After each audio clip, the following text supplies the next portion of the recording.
Mr. President, I rise today in defense of dignity, our national dignity.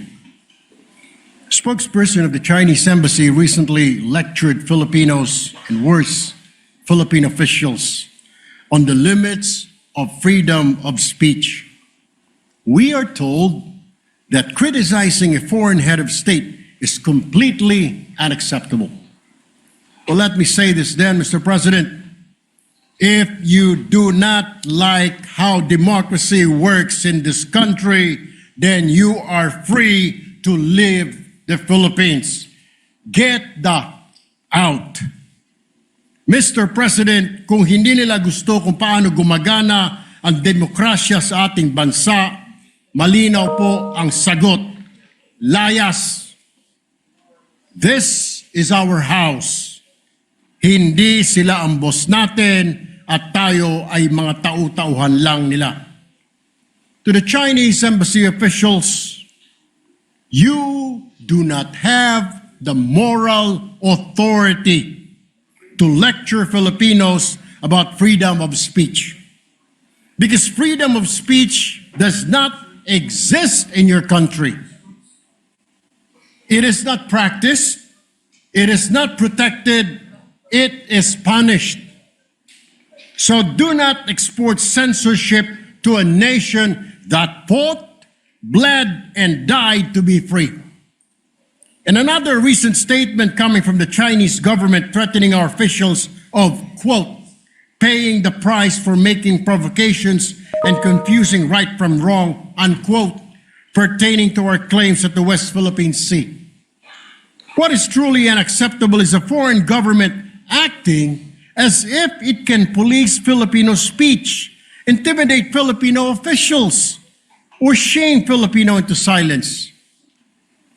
Mr. President, our government officials spoke only the truth. They defended our sovereignty. They spoke as public servants of a democratic republic. They are correct, and the Chinese government is wrong. Wala silang karapatan na punahin ang malayang pagpapahayag sa ating bansa. Dahil sa kanilang bansa, walang tunay na freedom of speech. Mga kritiko ikinukulong at misteryosong namamatay pa.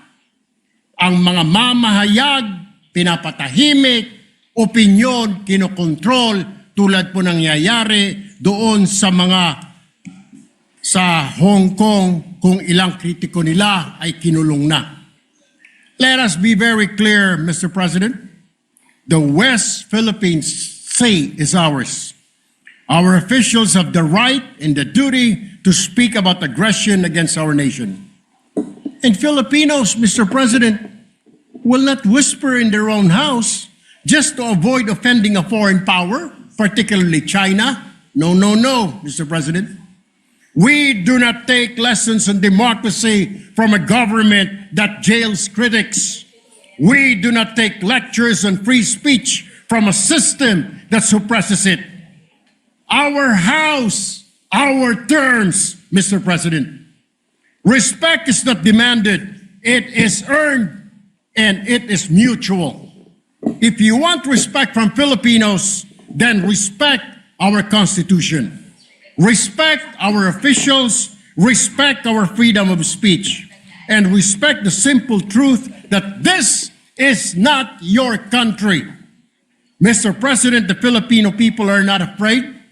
We are not silent, and we will not be bullied, politely or otherwise. Thank you, Mr. President.